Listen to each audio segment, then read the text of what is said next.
from the National News Studio, Sri Lanka.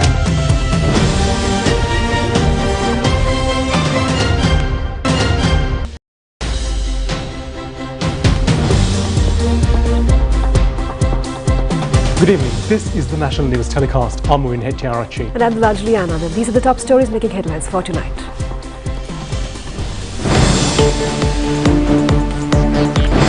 India grants $10 million for a solar panel project in Buddhist and other religious places of worship. The President pledges to completely integrate the upcountry Tamil community to the Sri Lankan society. The Sports Minister states that Sri Lanka cricket is responsible for the huge defeat against India. Another Sri Lankan migrant worker in Israel killed by Hamas attack. The 7th anniversary celebration of Sri Lanka Podujana Peramuna has been organized with a priority given for religious observances. Mounting tensions between Israel and Hezbollah fighters in Lebanon.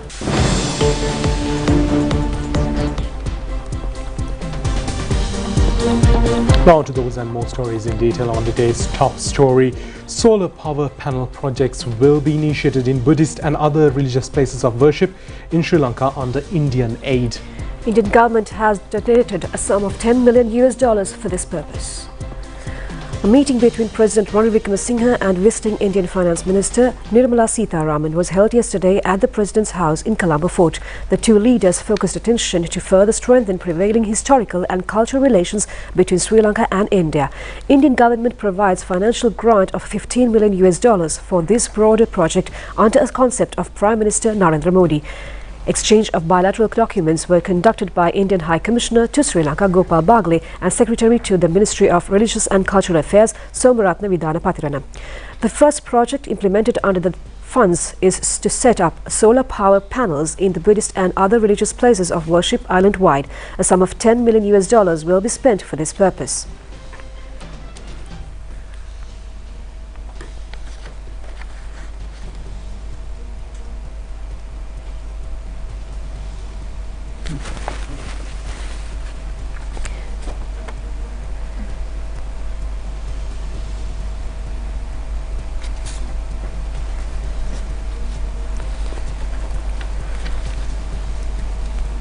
Meanwhile, a meeting between Indian Finance Minister Nirmala Sitharaman and Prime Minister Dinesh Gunawardena was held yesterday at the Temple Trees. The Prime Minister expressed his gratitude to the Indian Finance Minister for allocating funds to promote Buddhist relations under the Memorandum of Understanding, which was signed during the Prime Minister's Indian visit.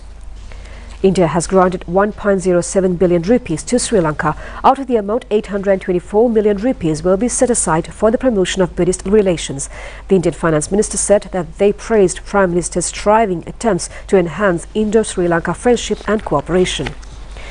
Indian Finance Minister Nirmala Sitharaman engaged in a tour in Jaffna today. She visited the Jaffna Cultural Centre, which was built under Indian aid. She also visited the exhibition held there organized by the school children in the area. Handicrafts and other creations made by school children were in display at the exhibition. A cultural function has also been organized. Indian Finance Minister Nirmala Sitharaman also visited the Jaffna Library. She observed the Indian section of the library, which was constructed under Indian financial assistance. Later, she went to the Nallur Kandasamy temple in Jaffna and engaged in religious observances.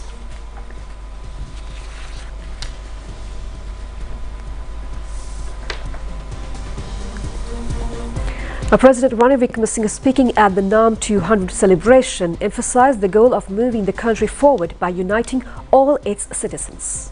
He stated that it is the current government's policy to uphold the rights of all Sri Lankan citizens, regardless of their background. The aim is to build a developed Sri Lanka by bringing everyone together. These remarks were made during the NAM 200 celebrations at the Sugathadasa Indoor Stadium in Colombo today, marking the 200th anniversary of the arrival of Indian origin Tamil people in the hill country. The event was honoured by the presence of Indian Finance Minister Nirmala Sitharaman, who was warmly welcomed by over 5,000 Tamil people in the hills. The celebration featured various cultural elements. President Wickremesinghe and Indian Finance Minister Sitharaman laid the foundation stone for a project to construct 10,000 houses with Indian aid in the lower part of Mount Vernon State, Nimbula, Kotagala. Additionally, new auditorium and a computer unit at the Hatton Vocational Training Centre was inaugurated virtually and a school equipment was distributed to students. அனைவருக்கும் என்னுடைய அன்பார்ந்த வணக்கங்கள். Friends, my Prime Minister, Shri Narendra Modi ji, most fondly recollects his visit in 2017 to your beautiful region in the upcountry, commending Phase 3 of the Indian Housing Project, India's flagship development project. PM Modi announced additional 10,000 houses for the plantation workers over and above the 4,000 houses under construction Phase 3. I am happy to share that Phase 3 is nearing completion with 3,700 houses already handed over to the beneficiary. I am glad also that we are laying the foundation stone for the construction of the first lot of 10,000 houses under Phase 4 of the project today and as part of the NAM 200. This will remain a special moment for our bilateral relationship as well as personally to me. In July this year, during the visit of President Ranil Wickremesinghe to India, our PM had announced a special grant package of Sri Lankan rupee 3 billions, which is 75 crores in Indian rupee, for multifaceted projects for the IoT community. Under this package, we have committed to undertake projects focusing on education and skill development, livelihood assistance, infrastructure development, and food security. I'm happy to inform you that we are commencing few projects today itself. Jivan Thondanaman, Secretary of Sri Lanka Labour Congress and Minister of Plantation Infrastructure and Water Supply, emphasised that real changes are necessary to do justice to the Tamil people who have contributed their hard work to strengthen the country's economy. He also expressed gratitude to the Government of India.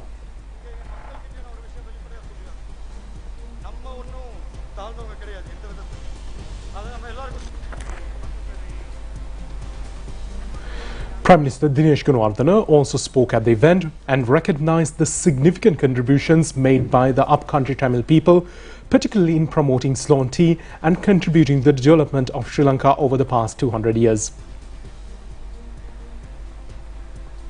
We have to say thank you to you. Without that we may not be having. Without your help, we couldn't have had this ceremony today. Today we are a stable country, a stable economy, and that $3.5 billion made a big difference. So thank you to you, Madam, again, to Prime Minister Modi and to the Indian government. Sinhala Veva, Dravida Veva, Burger Veva, Muslim Veva, Bauddha Veva, Hindu Veva, Christiani Veva, අපි සියලු දෙනාටම මේ කඳුකරේ ද්‍රවිඩ ජනතාව එකතු වීම අපේ ශක්තියක් කියලා මම මෙතන ප්‍රකාශ කරනවා. අපි මේ ගමන එකතුව යනවා. අපි මේ ගමන මෙතෙක් එකතු ආවා, එකතු වෙලා ශක්තිමත් වෙලා අපි ඔක්කොම ඉදිරියට යමු කියලා මම ප්‍රකාශ කරනවා. අපේ ආර්ථිකය ගෙනිච්ච ඔබ. ඔබගේ මුදල් වලින් අපි දියුණු වුණා. ඔබේ දාඩියෙන් ලංකාව හැදුවා. ඒත් ඔබේ ප්‍රශ්නේ තිබුණා. නිදහස් රටක කවුද පුරවැසියන් කවුද නැත්තේ කියලා.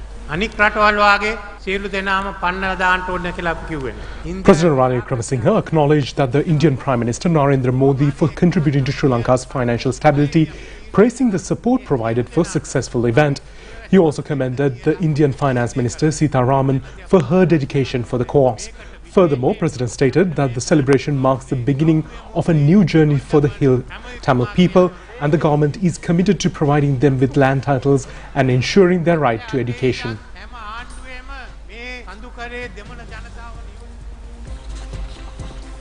The Sri Lanka cricket team had to experience a massive defeat in the history of one-day international World Cup cricket yesterday. Sri Lanka was defeated by India by 302 runs. The match was played in Wankhede grounds in India.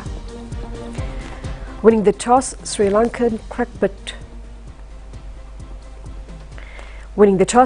captain Kusal Mendes invited India to bat first. At the daily press briefing after the match challenging this decision, Indian player Shreyas Iyer said that if India won the loss, they would won the toss rather, they would decide to bat first considering the nature of the pitch. We were thinking that they would be batting first, especially when you come to Wankhede and play on such a brilliant track. Accordingly, Sri Lanka fast bowler Dilshan Madhushanka was able to dismiss Indian captain Rohit Sharma at the first over. However, Sri Lanka lost several chances to out Virat Kohli and Shubman Gill due to poor fielding of Sri Lankan team. Accordingly, Virat Kohli and Shubman Gill built up a huge 189 partnership for the second wicket. Virat Kohli scored 88 runs and Shubman Gill 92 runs. Shreyas Iyer scored 82 runs. Fast bowler Dilshan Madhushanka claimed 5 Indian wickets. In reply, chasing the target of 358 runs for victory, Sri Lankan batters failed drastically. The first 6 wickets of the Sri Lankan team were sent back to the pavilion only for 14 runs. Sri Lanka inning was restricted to 55 runs. Cricket commentators also criticised the careless batting style of the Sri Lankan team. This is the second highest margin of a defeat in the history of ODI World Cup tournaments. This was the third occasion that Sri Lanka lost less than 100 runs. Media questioned Sri Lanka batting coach Naveed Nawaz whether the Sri Lankan team had accepted defeat even before playing the match against India.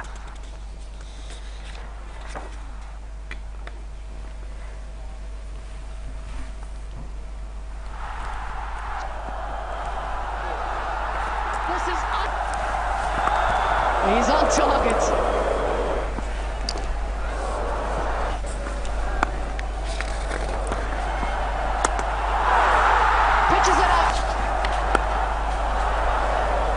Nearly shot. That's a 5-5 for Mohammad Shami. He continued in the air. Could this be simple? Look simple. And a complete 55 all out.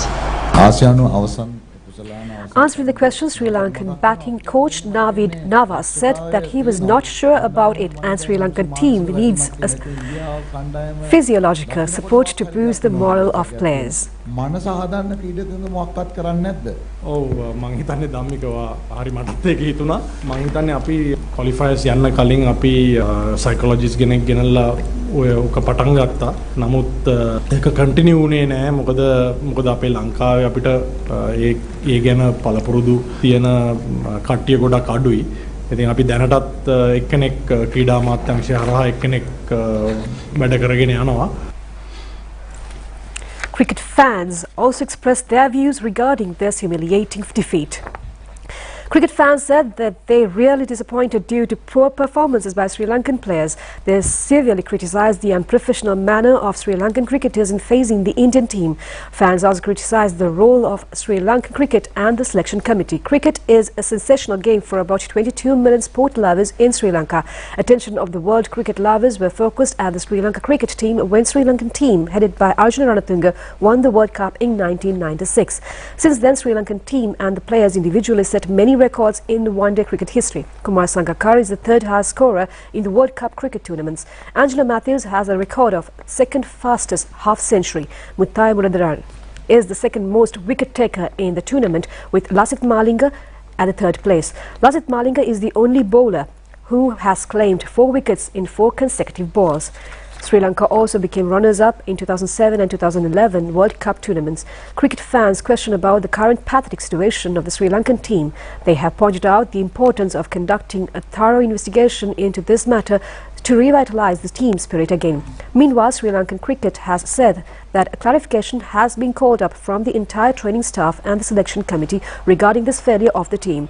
Meanwhile, Sports Minister Roshan Ranasinghe says that Sri Lanka cricket and selection committee are solely responsible for this continuous defeat of the Sri Lankan team.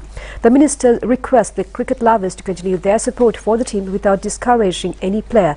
Meanwhile, amidst the severe criticism of players against the Sri Lankan cricket, an intense police security has been given to the Sri Lankan cricket premises. The one and only hope of the Sri Lankan cricket lovers is to see a winning streak of team again. In the meantime, the Met Department says the prevailing rainy conditions will continue tomorrow as well. Many areas of the island will experience showers or thunder showers after 1 p.m. tomorrow. The sluice gates of the Udawalawa Reservoir are open at present. Hambantota Irrigation Engineering Officer warns the public residing close to either banks of the Walaway River to be vigilant on the rising water levels. Our correspondent says that Hatton area is now receiving heavy rains at present owing to the overflow of rainwater. 15 state houses have gone underwater. Motor transport in the area was also curtailed. It was confirmed today that another Sri Lankan migrant worker in Israel was killed by Hamas attack. Sri Lankan ambassador to Israel Nimal Bandara says that the 48-year-old Sujit Bandarayatawara, who was suspected to be taken as a hostage by Hamas fighters, so far was confirmed dead by Israel authorities. He had been killed in an attack on the 7th of last month. His body was identified by the DNA test. The Sri Lankan ambassador to Israel, Niman Bandara, said that Sujit Bandarayatawara of Sri Lankan origin had been confirmed dead in the conflict between Israel and Palestine, the Sri Lankan mission in Israel had stated today. Sri Lankan ambassador to Israel, Niman Bandara, said that the Israel police had confirmed the death of the 48-year-old, and Ambassador Bandara further said that the death had been confirmed following a match in DNA samples of an unidentified body found by Israel police and obtained by Yatawara's children. Sujit Bandarayatawara was initially suspected to have been taken as a hostage by Hamas militants. However, the continuous effort by the authorities of Sri Lanka and Israel have confirmed that he had died during the Hamas attack on Israel on October 7, 2027. This is the second Sri Lankan national to be reported dead in a conflict between Israel and Palestine. Earlier, Anula Ratnayaka of Sri Lankan origin was reported dead in Israel following an attack by Hamas militants on October. Her body was sent to Sri Lanka on October 28, 2023. The President Ranil Wickremesinghe says that transformation into a digital economy is not an option but a necessity. The human resource in the education sector should be enhanced first for this purpose. Therefore, the President requests the relevant stakeholders to extend their support to face the challenges of educational and market strategy sectors.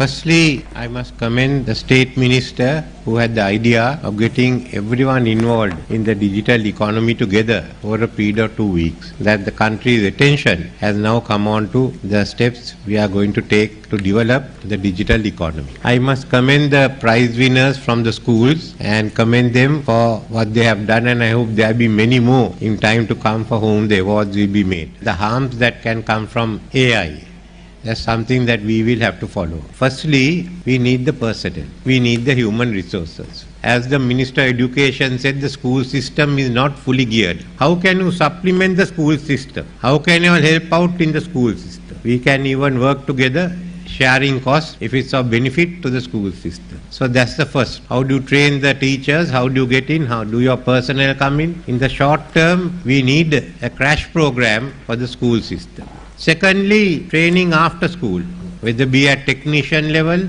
or graduate level. We are expanding our training capacity, but why shouldn't the industry also enter the field, either as for-profit or not-for-profit? Especially we can give help to the not-for-profit institutions that are willing to be set up. We need the numbers, and I would expect the industry to come up with a solution to that. Government will help. We are taking over, I think once we transform our vocational skills centers, you could start off with that, and then let's build on individual institutions that can be done. So that's one part of it. Without that, you can't go to the second one. If you're looking at $16 billion, where is the market penetration?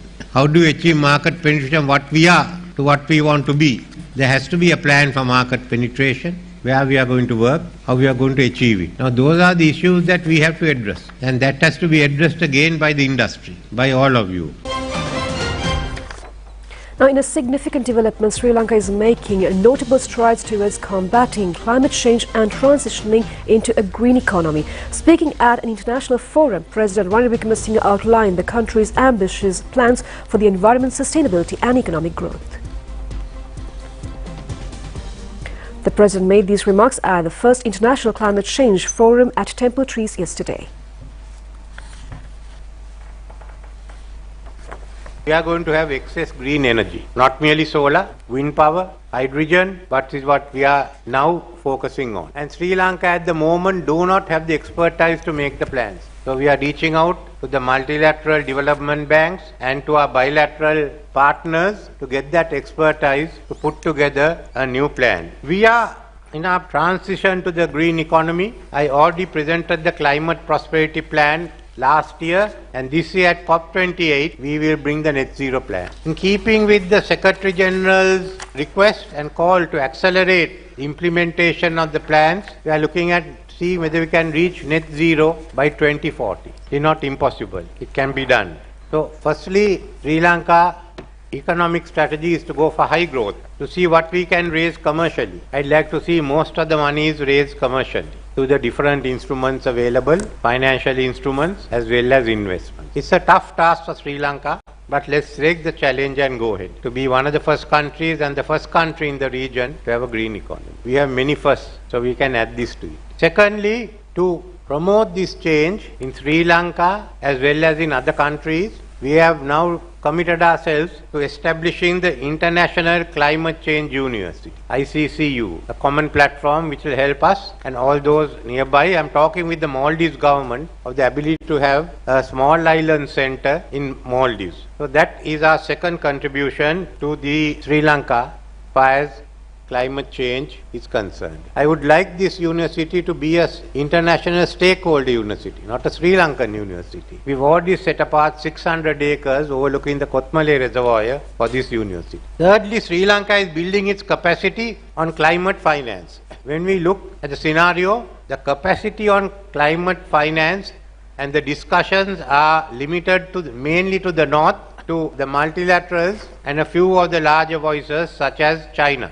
Rest of us do not have that capacity. Since we are moving towards the green economy, we are also building, I said in necessary to build up our capacity on climate financing, the whole range, not merely the climate financing, also debt relief and financing and the other connected economic issues. Therefore, I put together the highest team possible, advisor on economic stabilization, the Secretary to the Ministry of Finance, Secretary, the Governor of the Central Bank and Secretary to the Ministry of Environment, together with a group. President Yoon Suk Yeol of Republic of Korea expressed his deep appreciation for the fruitful discussions held with President Ranil Wickremesinghe. The meeting took place on September 18th in conjunction with the high-level meetings of the 78th session of the United Nations General Assembly. President Yoon Suk Yeol lauded the meeting as a vital step in fortifying the bilateral relations between the two nations. Following his return to Korea, he promptly issued directives to relevant ministries for the executive of major cooperation projects that were deliberated during the meeting. These initiatives encompass the development of programs aimed in generating employment opportunities for young people, the reinforcement of employment cooperation and the signing of the Agreement of Cooperation on Climate Change. Furthermore, they also decided to enhance their trade and investment collaboration through the Trade and Investment Promotion Framework. President Yoon Suk Yeol pledged to continue his efforts in fostering these vital ties and expressed eagerness to meet with President Wickremesinghe once again in the near future.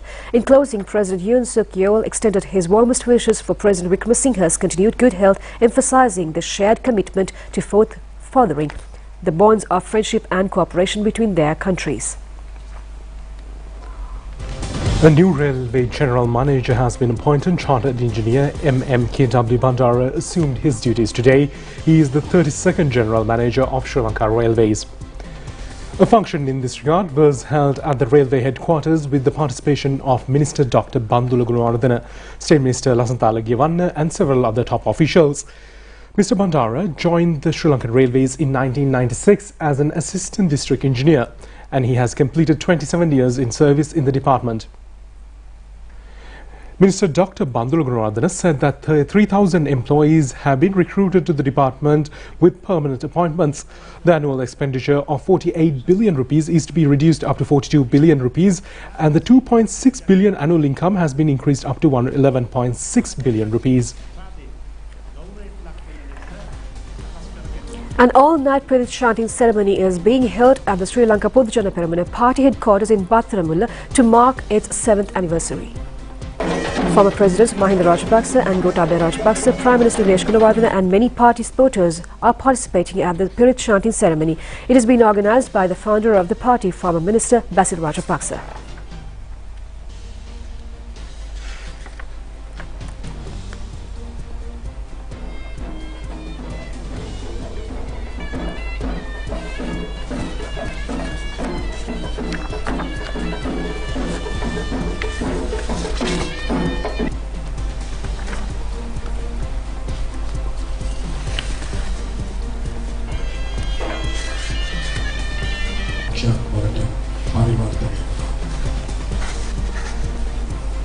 The State Minister for Provincial Councils and Local Government, Janaka Wakumbara, announced that a project under the Ministry of Provincial Councils and Local Government will allocate 9 billion rupees to support the health and education sectors across all 9 provinces.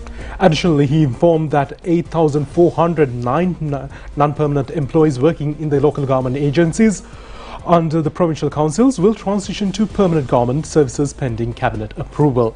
He made these remarks during a press conference at the Presidential Media Centre today, held under the theme Collective Path to a Stable Country. State Minister Janaka Wakumbara said that the use of GIS and GPS mapping enables us to capture coordinates of all roads within the local government jurisdiction, facilitating the creation of a comprehensive road inventory in accordance with Local Government Act of 1987. This system has already been successfully implemented in the North-Western Province. A cabinet paper was submitted and approved on October 9th, marking the significant steps towards extending this method to cover all provinces. Remarkably, we have managed to accomplish road mapping which elude the completion for 36 years within a relatively short span of 1.5 years. And we have more news from home in brief. A meeting between Health Minister Dr. Ramesh Patrana and the officials of Medical Supplies Division and the State Pharmaceuticals Corporation was held today. The minister pointed out that the annual cost of purchasing drugs was increased. The minister therefore stressed the importance of acting in responsibility and proper management.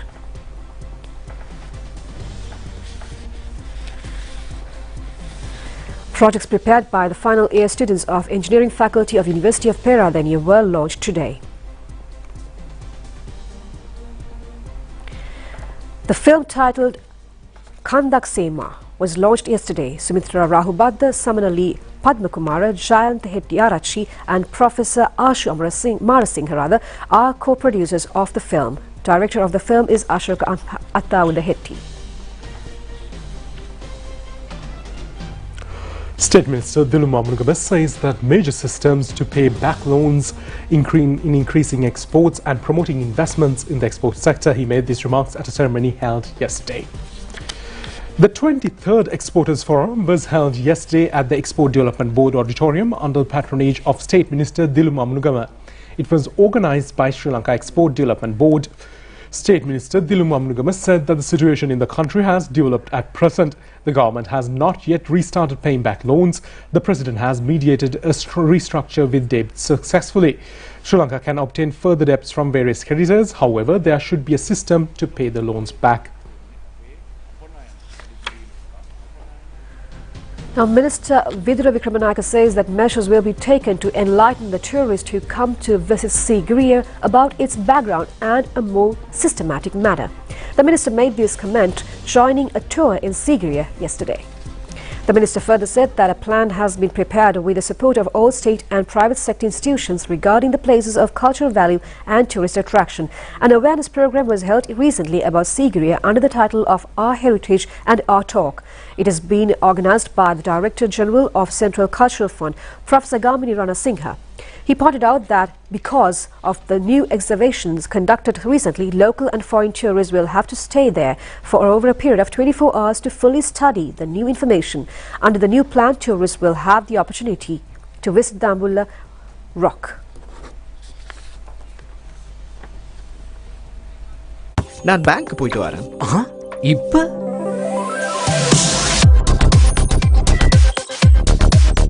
full freedom உடன் sing என்று banking செய்ய உங்க லைஃபுக்கு set ஆகுற next gen in digital banking partner People's Bank.